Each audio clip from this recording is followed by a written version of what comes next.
today's session we'll deal with the country of Iran. And over the last 12 months or so, particularly the last few weeks in fact, there have been a number of significant developments in relation to this country. And what is significant, of course, is that Iran appears specifically in Ezekiel 38. It's the Persia of Ezekiel 38, verse 5. And the Hebrew word paraz, which is specifically used of Persia proper and also used of the Persian Empire, is specifically used by Ezekiel in chapter 27, verse 10, of the area we now know as Iran. So what a remarkable thing that 2,500 years after prophecy was given, Iran would still be on the map. And Iran, in fact, forms part of the coalition of countries which will be with Russia at the time of the end. Let's just refresh our memories a little bit about what the prophetic expectations are in the Word of God. We know from Ezekiel chapter 38 and verse 13 that Sheba and Dedan will be in close alliance in the prophecy. They're the ones that say to go, "Art thou come to take a spoil?" And therefore our interest in Iran also has an interest in this region, the Saudi Peninsula.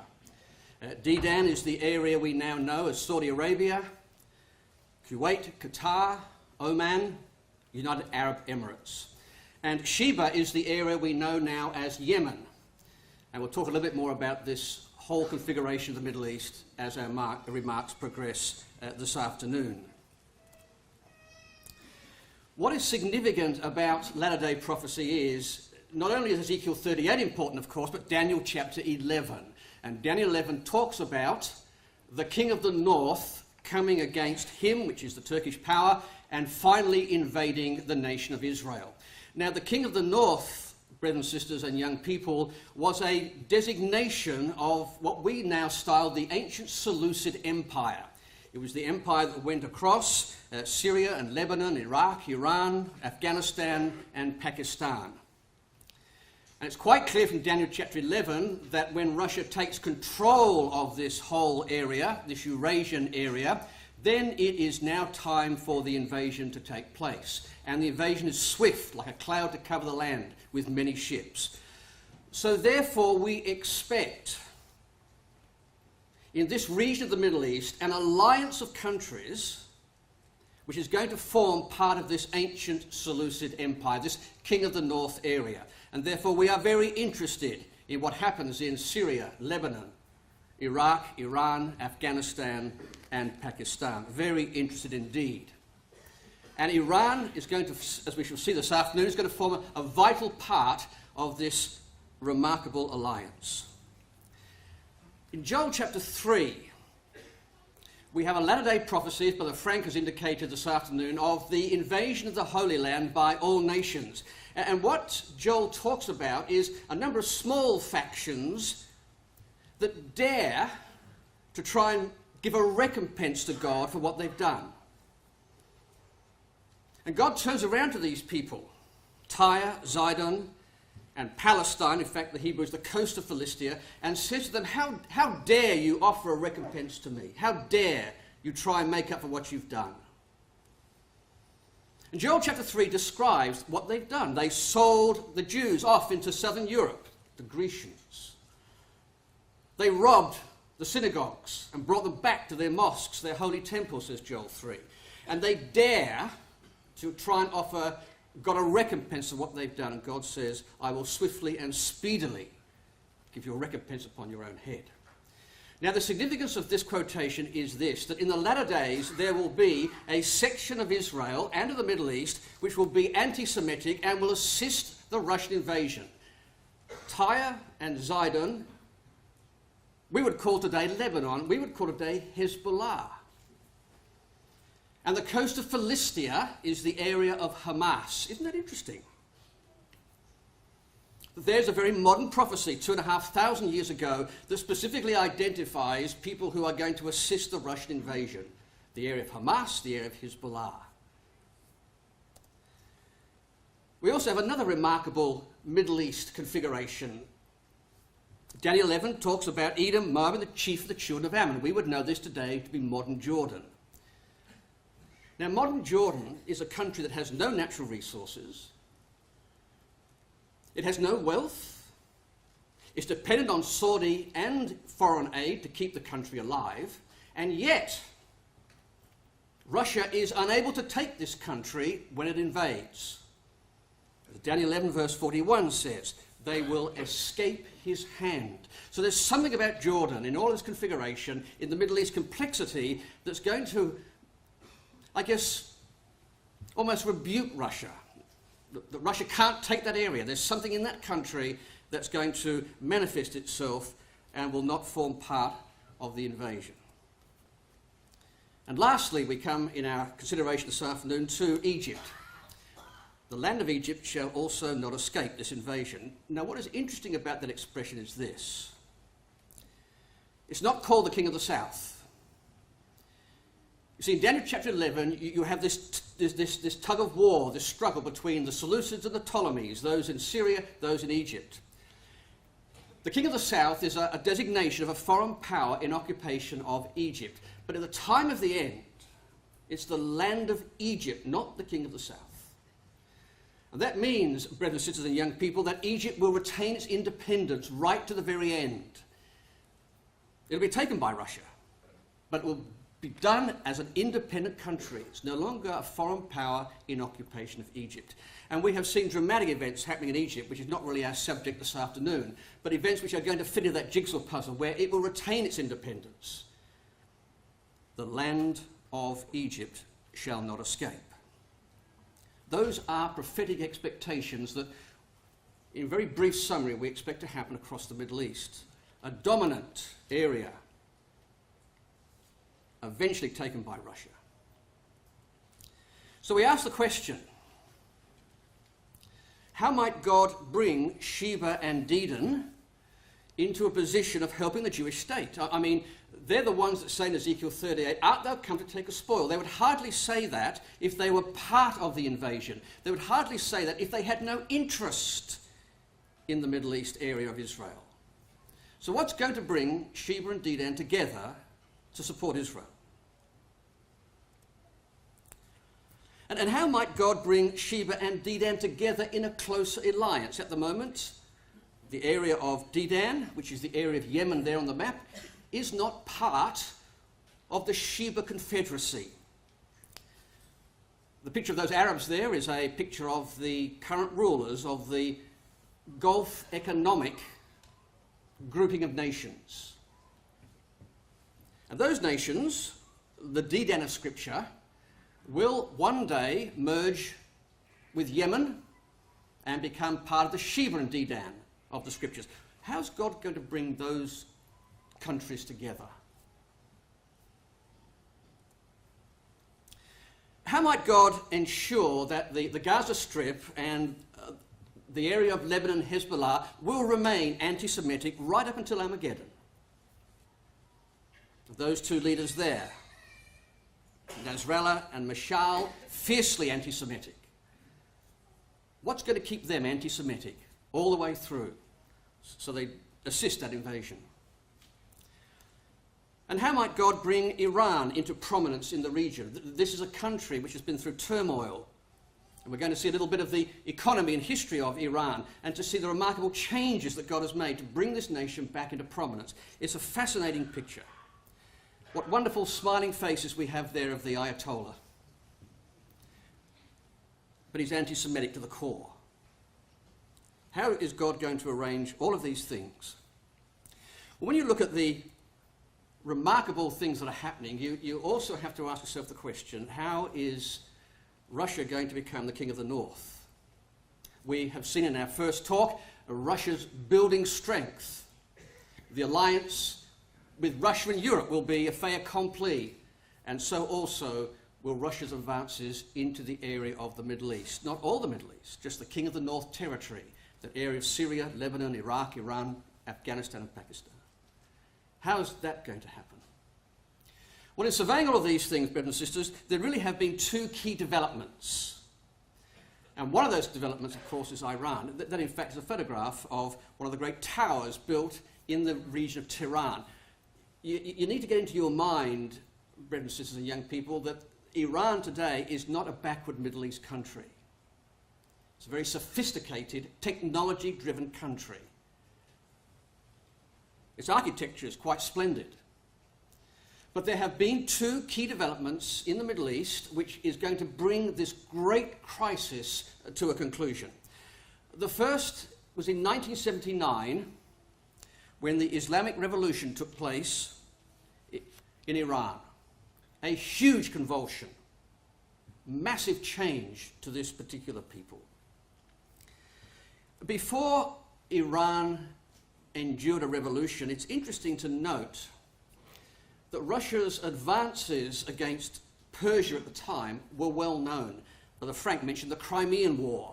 Well, you may be also interested to know that Russia also had designs on Persia. And it's interesting that in the 1800s, the 1820s, there was an attempt by Russia to invade Persia.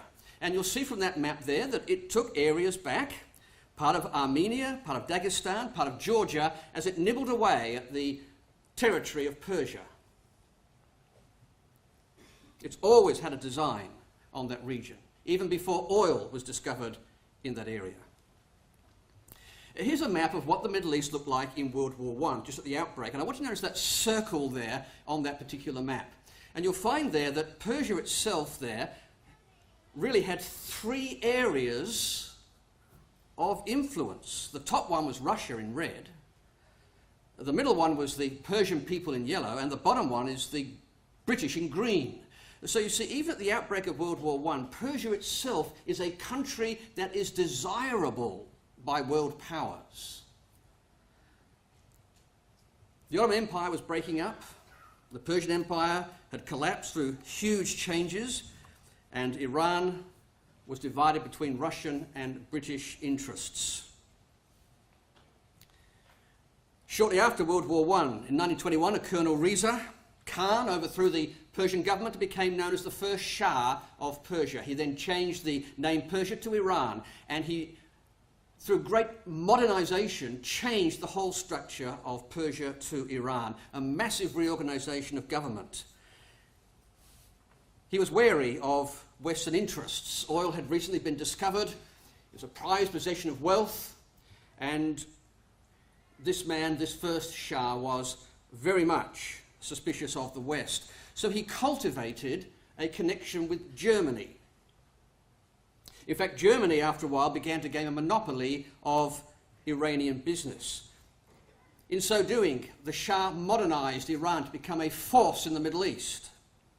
126,000 troops poised to enter into the conflicts of World War II.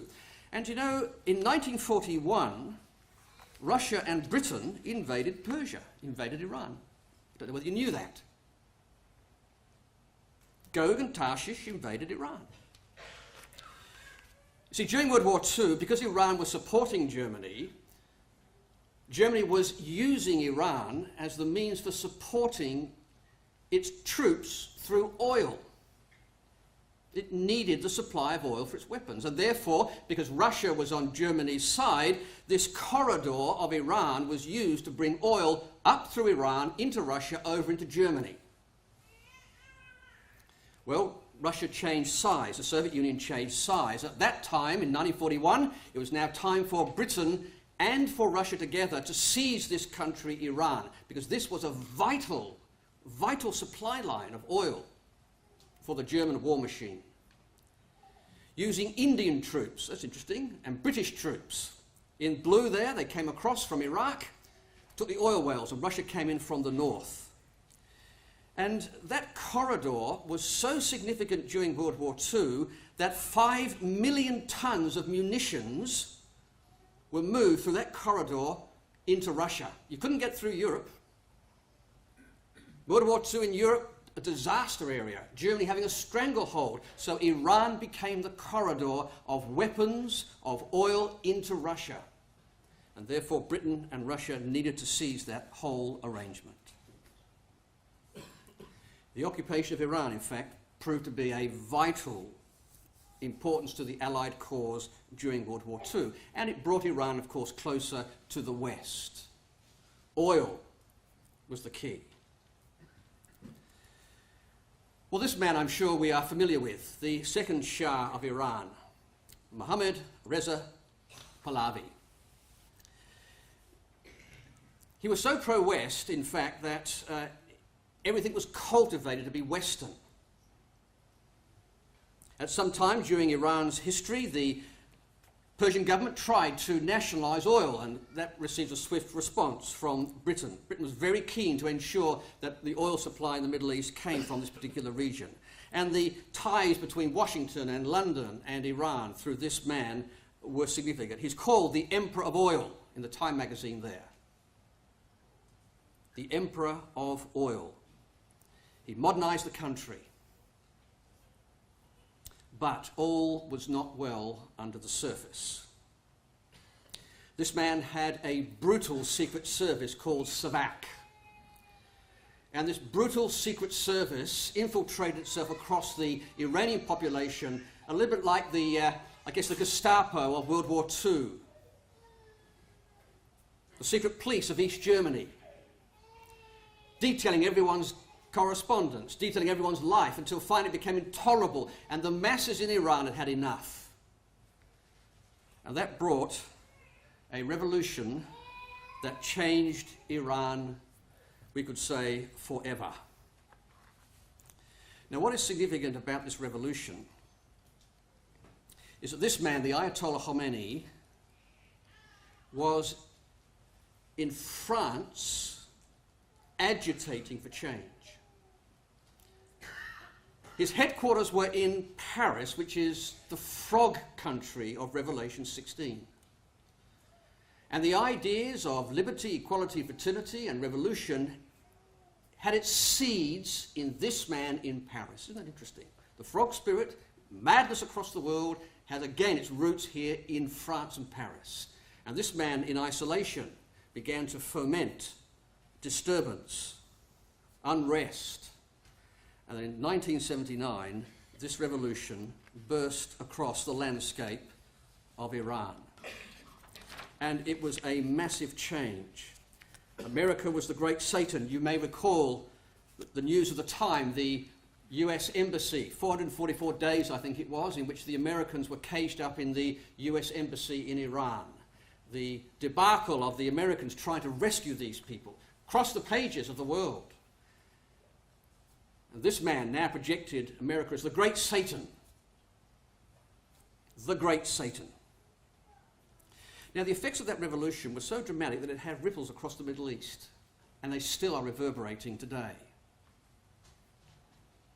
One of the huge convulsions was this vast diaspora of Iranians. And I'd like you to keep that in mind, because we'll come to this in our final comments of the talk this afternoon.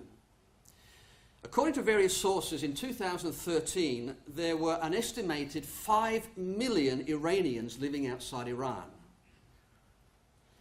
Now, this is interesting. They're called the Iranian diaspora. You may have, in fact, come across Iranians. They say they are Persians. They're Iranians. And like the Jews themselves in their diaspora, they keep themselves very much together. They are an identifiable group of people.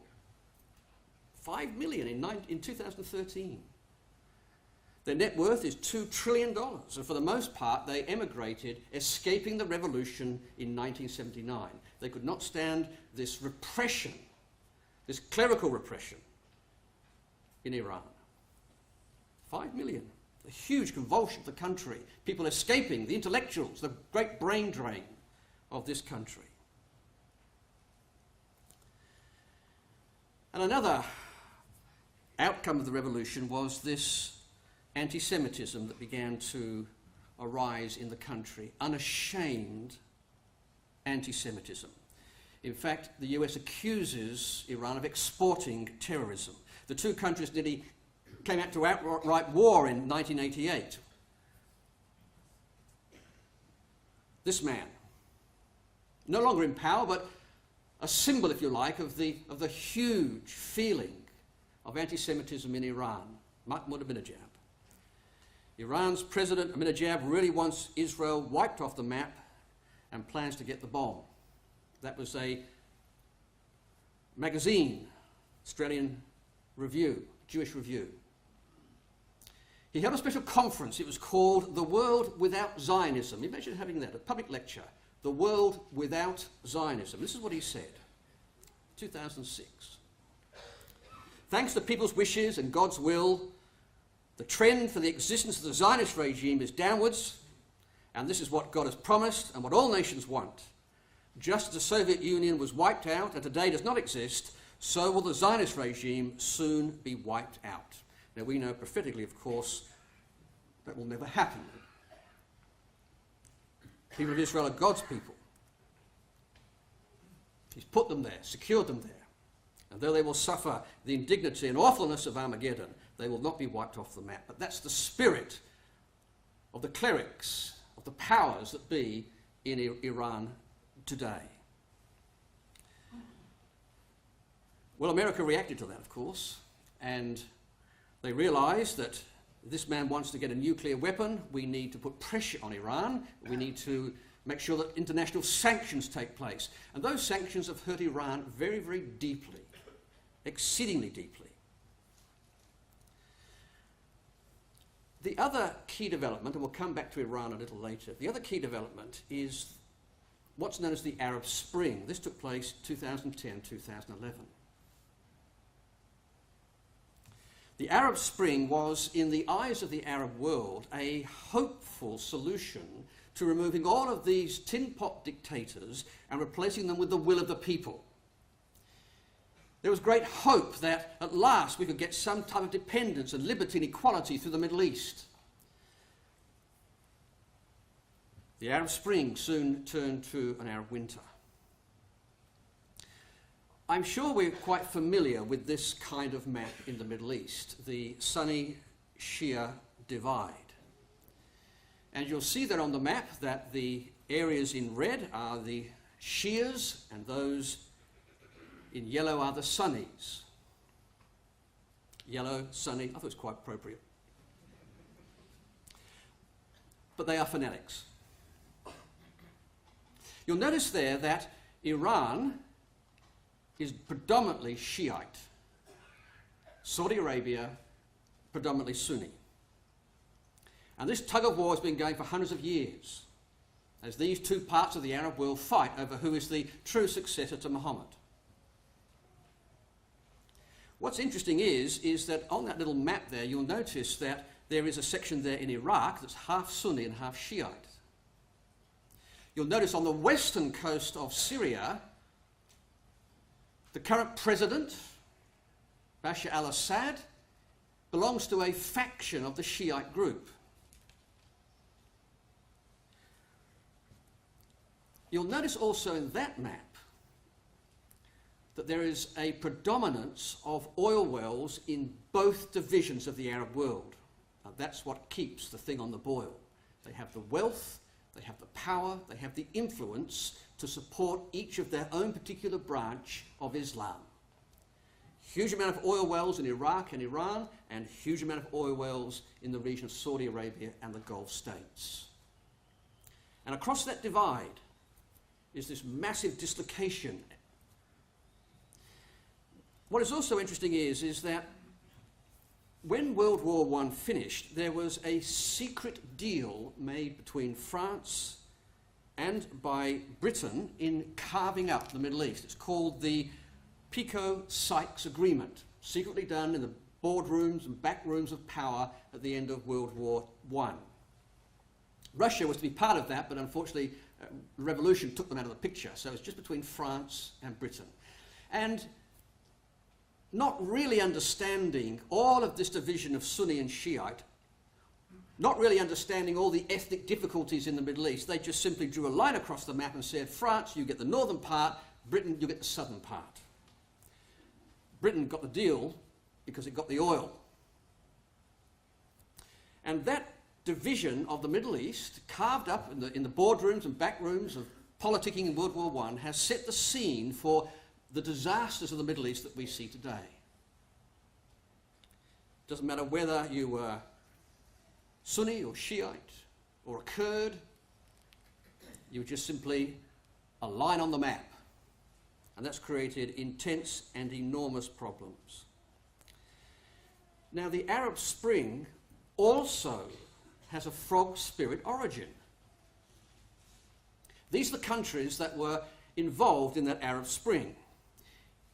They began in the North African countries that were ex-French colonies. So the influence of France across the North African continent was such that eventually it became, that spirit of Frenchness became a spirit of revolution. And beginning in Tunisia, there in the middle of that map, the government was overthrown. And you'll see there through the various colours through there, where governments are overthrown, where there are serious changes of government. Even Saudi Arabia was unaffected, was affected by this, as it had to put down some of rebellions in this particular country. And all of this is fermenting across the Middle East with dramatic changes, with the revolution, the frog spirit revolution in Iran, and now the frog spirit revolution through the North African and Middle East countries. The whole place is in turmoil, and God is using all of this to manipulate the nations towards his purpose. It's an amazing thing. Where's the French frog spirit in this? I have an agenda, says this man. Equality equals justice. Democracy is a new constitution. Dignity and freedom. That's the words of the French Revolution. The frog spirit everywhere. Libya, Bahrain, Yemen, Iran, Algeria, Tunisia, Egypt, with liberté through the words. The Arab Spring was the hope of the Arab people to take control of their countries. But the reason why it's significant from a biblical perspective is that it came to a shuddering halt in Syria. It stalled in Syria. In 2011, there were a number of pro-democracy protests in the northern part of Syria, a place called Daraa. And there a number of students sprayed in graffiti some anti-government slogans across a high school. And the response of the Syrian troops was to shoot those students. Well, that made the whole place turn into an eruption demonstration. And that small fire that was ignited in that simple graffiti incident turned the whole country into the region of civil war. And President Bashar al-Assad was on the defensive. Civil war soon broke out, and the Arab Spring came to a shuddering halt. Now, this all has an impact on our Middle East scenario as far as prophecy is concerned. There are massive convulsions happening in this region. You just look at this statistic. Syrian refugees surpass 4 million. 1.8 million Syrians are in refugee camps on the Turkish border. That's like taking the population of Adelaide and doubling it and having them camping out in the hills there. 1.8 million people out there. Just over 1 million people in Lebanon. You can imagine the pressure points this is happening in the Middle East. 629,000 in Jordan, which is creating enormous problems in Jordan. Huge humanitarian issues. A further 7.6 million Syrians have been internally displaced within the country. So the total number of people displaced by this war is 11 million, half the pre-crisis population. 11 million people displaced. Enormous pressure on these countries. In fact, it's been called the greatest refugee exodus in recent history. How do you like to be living in tents? Cold and heat.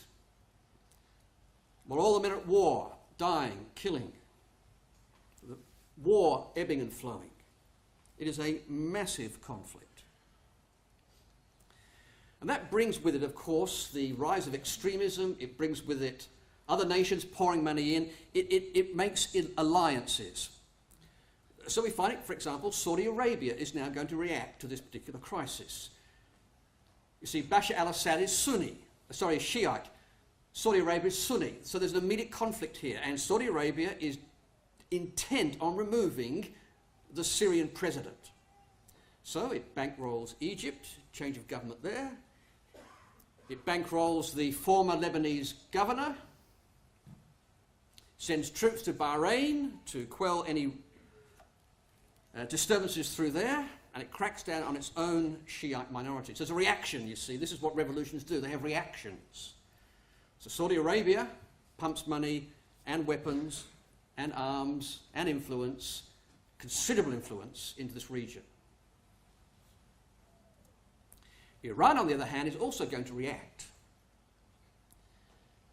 Remember I said before that Iraq is divided into half Shiite, half Sunni? Well, Iran wants to prop up that Shiite part of Iraq. So it supports Bashar al-Assad and it supports the Shiite minority in Iraq. So there's a huge complexity now occurring in this whole situation where these, I guess, powerful nations with plenty of money, oil dollars, are now going to influence the outcome of the Middle East. Now, let's try and make sense of this Syrian conflict. It took me a while to get my head around it. It's like having a tray of jelly, and every time you move the bowl, the jelly changes. It's a changing alliances everywhere. But it is significant what's now come out. Those colours indicate the diversity of conflict in that country. It is a mess, an absolute mess. The green there are the Syrian armed forces, the bluish colour are the opposition forces, the orange colour is ISIS, and the red colour are the Kurds. Let's just have a look at these. The Syrian armed forces, about 200,000 strong, these support Bashar al-Assad. These want to keep the Syrian government in power. They have co-opted Hezbollah into joining with them to resist these opposition forces. And Hezbollah has been very successful in assisting Bashar al-Assad. What it's done is actually, it's removed the pressure point from Israel a little bit. You see, Hezbollah has this amazing rocket arsenal over the border in Israel. And by moving into the Syrian conflict, it's taken pressure off the Israeli-Lebanese border.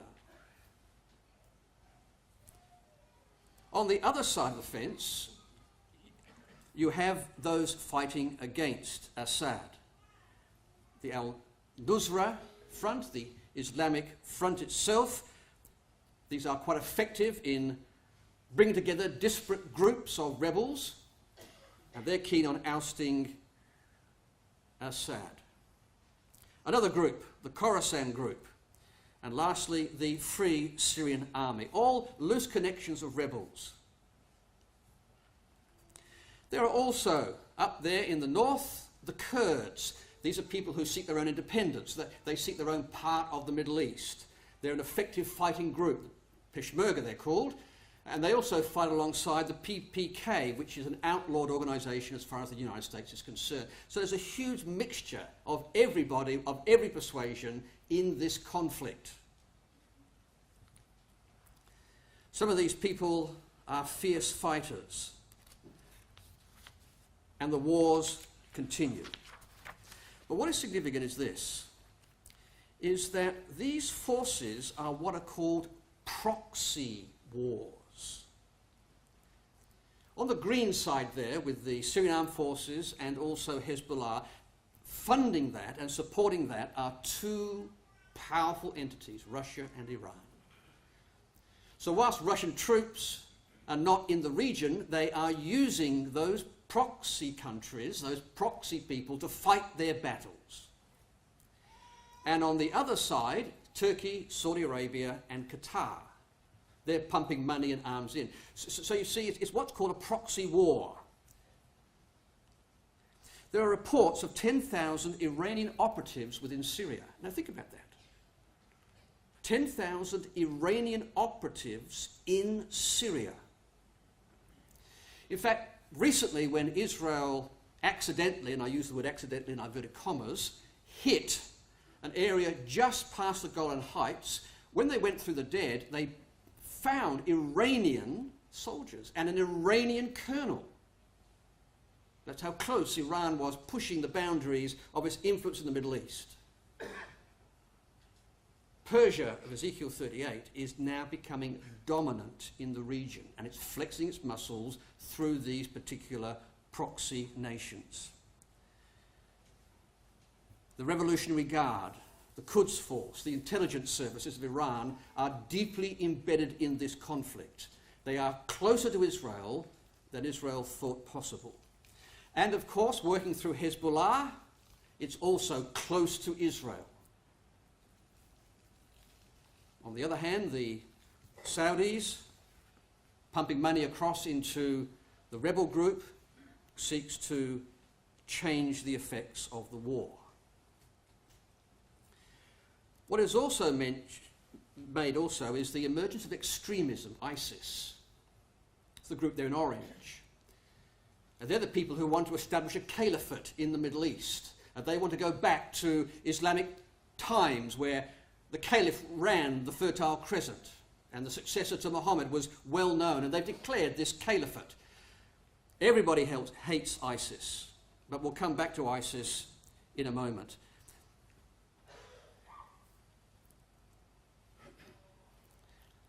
This group stemmed out of Al-Qaeda in Iraq.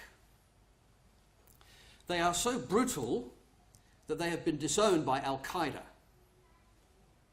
Now, that picture there on the right was a Jordanian Air Force officer who was captured by ISIS, placed in a cage, and publicly, across the internet, for the world to see, was incinerated alive.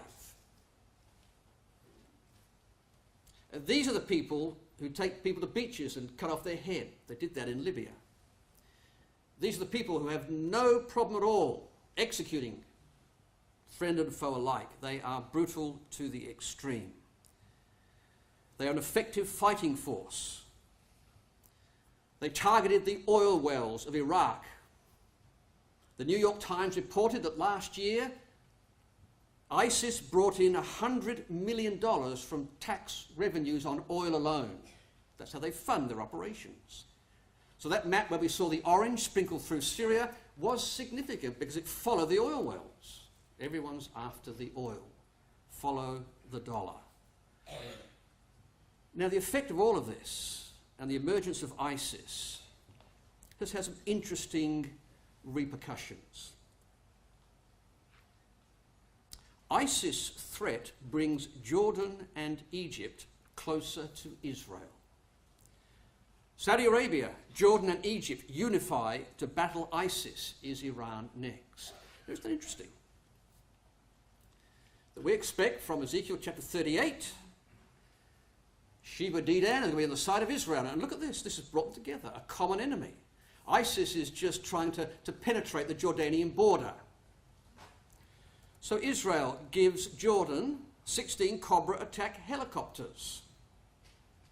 Common enemy, Israel-Jordan relationships reportedly improving as both sides struggle to battle radical Islamism, security sources say. The fight against ISIS has tightened the Israel-Jordan relations.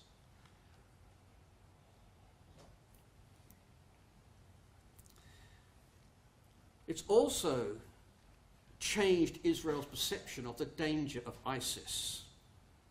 Next, Mideast flashpoint. ISIS threatens the Druze. Now, the Druze are a small community who live in the Golan Heights. Been there for hundreds of years.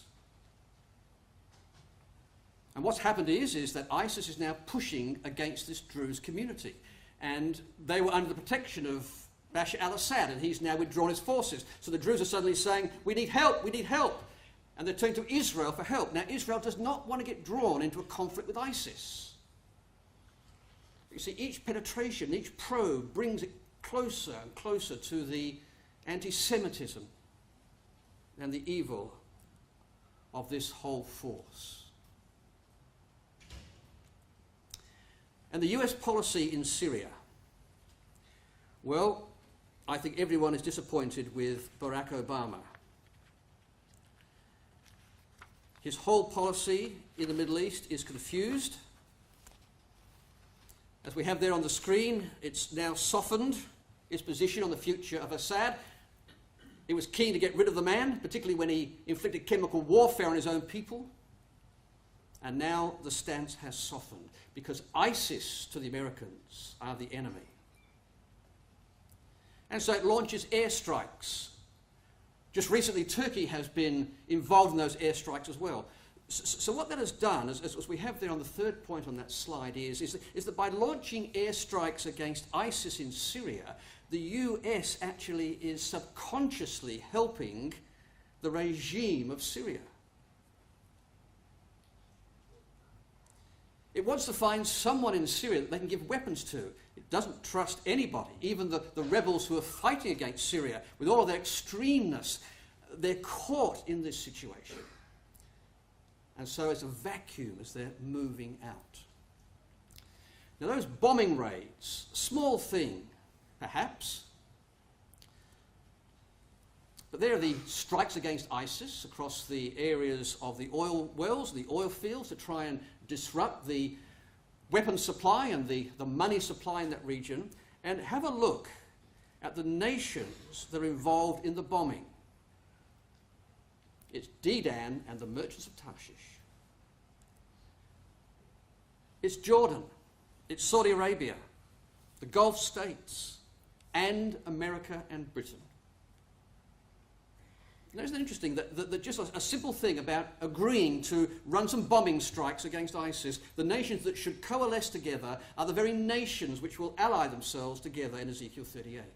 So the ISIS-Iranian war has now produced this bond between these countries. It's an amazing thing, astounding thing to see that. Well, this is the subject that has caught the world's attention. The Iranian nuclear deal. And I guess after a while you get sick of hearing about the Iranian nuclear deal, but it is a significant event in Middle East politics. And Iran, the Persia of Ezekiel 38, is right in the middle of this, obviously, in this whole situation. Well, the deal was that Iran would halt its enrichment, reduce the number of centrifuges that would produce it, cut its stockpile of low and medium enriched uranium, and ensure that it would not produce nuclear weapons. And for that, the Western powers, the P5+1, that's the Security Council plus Germany, agreed to lift sanctions from Iran. They'll put them back if Iran doesn't come to the table, or if Iran doesn't allow inspectors to come. The problem is with this is that the West doesn't really know the extent of the Iranian nuclear capability. It doesn't know what's underground precisely. It doesn't know what reactors are being hidden away, and therefore may never ever be inspected by weapons inspectors. But Barack Obama has pushed it through as the deal of the decade. Well, the reaction has been quite swift from Israel.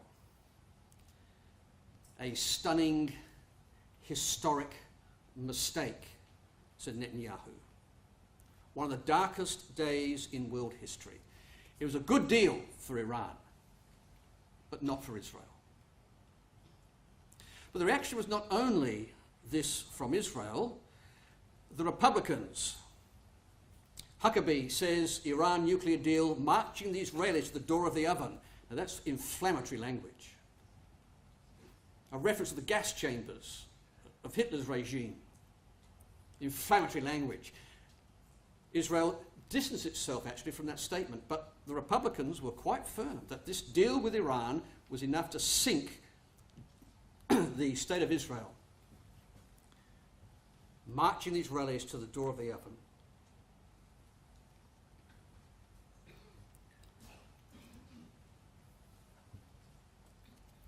But that deal, says the Business Insider, is turning Israel and Saudi Arabia into allies. Excuse me. Israel and Saudi Arabia don't have official relations, says the article, and Riyadh still does not recognise Israel's right to exist. But the two states have held 5 secret meetings since the start of 2014 in order to discuss the rise of Iran, Eli Lake reports for Bloomberg View. The meetings have led to a level of unprecedented strategic understanding between the two countries. We've discovered the same problems and the same challenges and some of the same answers. So think about this. A country that has no diplomatic relations with Israel, we publicly have nothing to do with you Jews, but we're holding secret talks because we have a common enemy. And God is bringing these nations together because of this Iranian ascendancy in the Middle East, a common enemy. An amazing thing. Israel and Saudi Arabia present united front over Iran deal. Saudi Arabia's King Salman backs Israel over Iran nuclear deal concerns. And whilst Saudi Arabia says, well, I suppose we're okay, privately they're saying, we don't like this deal. We agree with Israel. We have the same reservations that Israel has. Dedan and Israel being locked into common assent. Two long-standing Middle Eastern opponents now becoming friends. How God changes the world. An astounding situation. Reluctantly agreeing, Saudi Arabia is still with Israel on this. And though it cautiously welcomes that deal, it knows that Iran is still the threat. Now, this is the big winner for Iran. Because once those sanctions are lifted, billions of dollars are going to roll into this country. All those frozen assets, all that inability to trade across the world is now going to be suddenly released. The brakes are off and money is going to pour into that country. Iran, after sanctions, an emerging economic giant. An Iranian nuclear agreement could be an economic game changer, and it will be. I don't know whether you're aware, but Iran has the world's 18th largest economy, and this is under sanctions. The population of 18 million is well educated. As I mentioned before, it's not some backward Arab backwater. The Tehran Stock Exchange, the second largest in the Middle East. In the next 5 years, this country needs $230 to $260 billion of investment to get the oil flowing again, and that money will come in. Despite enduring decades of sanctions, Iran has managed to establish the Middle East's most expansive industrial base. It stands amongst the top 15 steel-producing countries, the top 5 cement producers in the world, the top 15 automobile manufacturers in the world. We can't even manufacture cars here in Australia. Iran has ventured into cutting science, cutting-edge sciences, nanotechnology, stem cell research. Just recently, the first woman in history to receive the Nobel Peace Prize for Mathematics was an Iranian woman. This whole removal of sanctions will inject this massive amount of money into this economy, and it will boom. An Iranian nuclear agreement, as this article says in The Diplomat, is a game changer. Now, God's engineering all this. Persia, of Ezekiel 38, is going to come into prominence. Now, here's just a simple example of the benefits of this. Now, this is what's known as the International North-South Transport Corridor.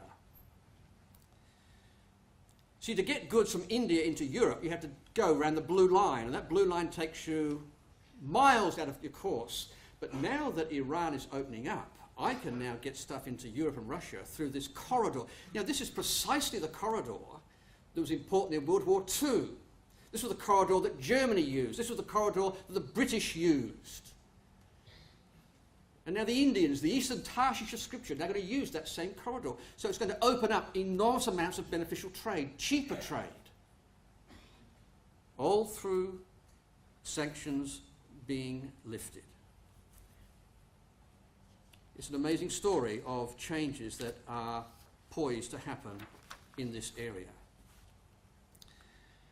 Now, just because a deal has been reached between the West and Iran, don't think that Iran suddenly is going to become the friends of the West. This is 2 days after the deal was signed. Ayatollah Khamenei chastises an arrogant US. There's no conciliation here. The rhetoric against the West only continues. Its rhetoric against Israel only continues. Just because it's made this deal doesn't mean it's the friends of the West at all. Chastises an arrogant US. We've just signed a deal, shaken hands. You're arrogant, says Iran. And it will not stop regional conflict. Middle East rivals agree the Iran nuclear deal is no solution for regional turmoil. Iran and Saudi Arabia don't see eye to eye on many issues, but analysis of both countries agreed Tuesday on one thing: the nuclear deal has not cleared up enormous uncertainty about the future of the region or ended the threat of military strikes. The conflicts will continue. This deal that was made, there's only one winner of this, and that's Iran, which will emerge as a huge power in that region. So here's a map of the proxy wars, the subtle shifts of national conflict that are being supported by these two countries. Iran and Iraq are at war with each other through their agents in Yemen, Syria, Iraq, Afghanistan and Pakistan. Now Syria, Iraq, Iran, Afghanistan, Pakistan, that's the King of the North territory. And Yemen is the Sheba of Scripture. So all of this is happening to realign the map, to make it closer to the Ezekiel 38 picture. The battle for Iraq is Saudi war on Iran. It's the powers behind the proxies that are significant. Why ISIS invasion of Iraq is really a war between Shiites and Sunnis for control of the Middle East. And that's what we've been seeing in our address this afternoon. The big players are behind the scenes of all of this. Proxy war in Yemen. Saudi Arabia and Iran vie for regional supremacy. So it's not just a little tin pot country having a little squabble. These are regional powers developing contests of who's going to flex the muscles the most in this region.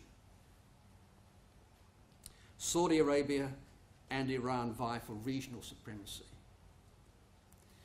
So just recently, Saudi Arabia had had enough of Iran's meddling in Yemen. Yemen is the Sheba of Scripture. And so it cobbled together a coalition of forces to invade Yemen. They called it a decisive storm. And once again, the coalition of the Gulf states, Egypt, US, Tarshish, Dedan, together, trying to bring Sheba back into the fold, as it were.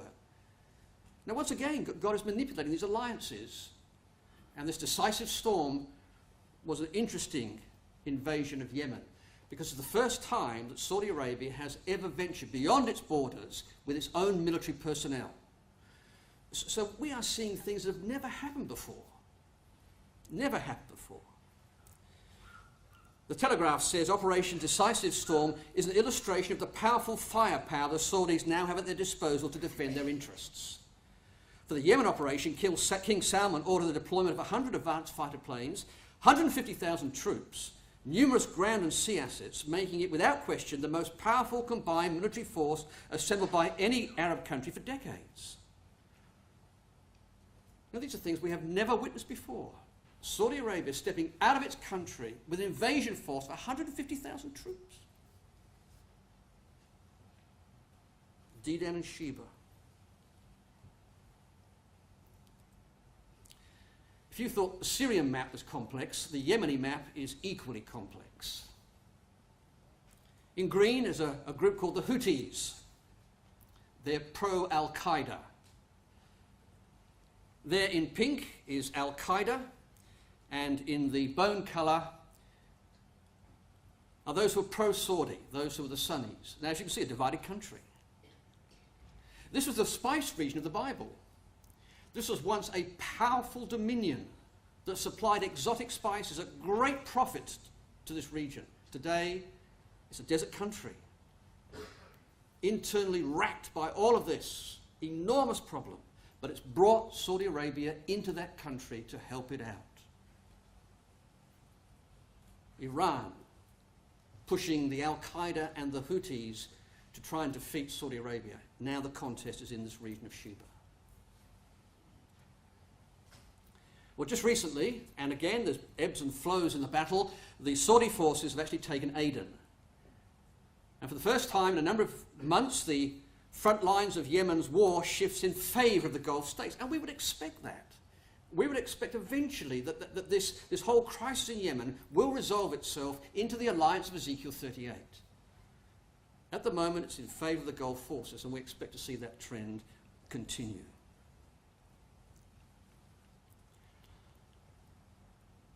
But the consensus of Middle East opinion is that Iran is winning the war for dominance in the Middle East.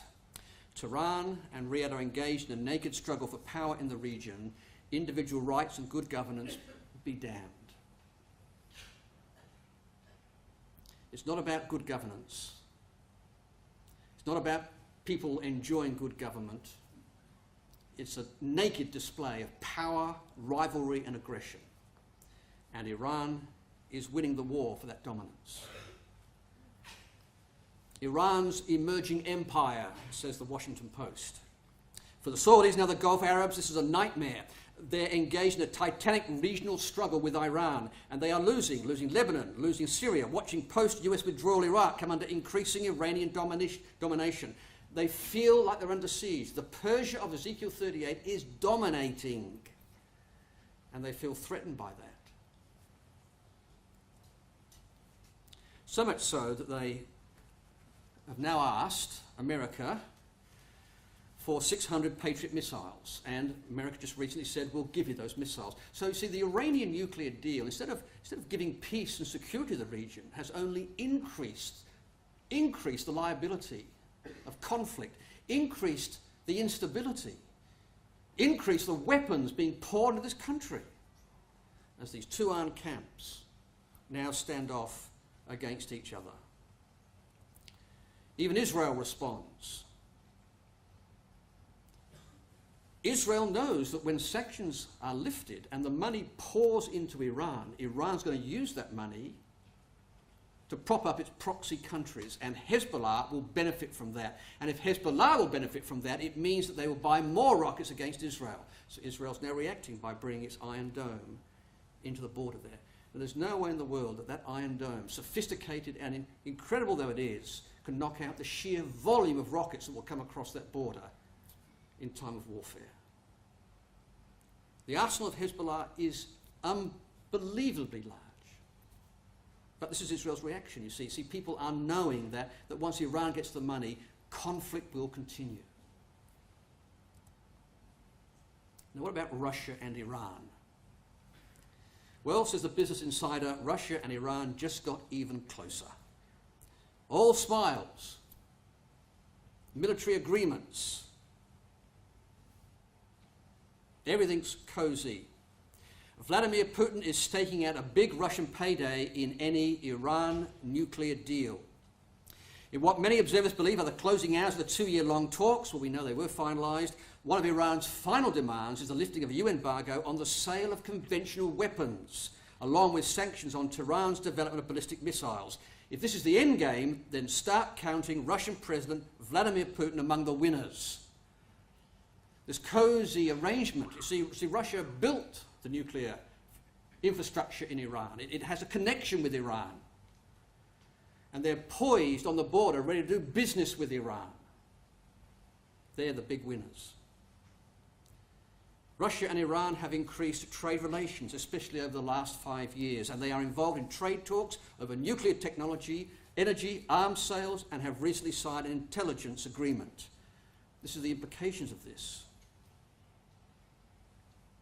The two countries are locked together.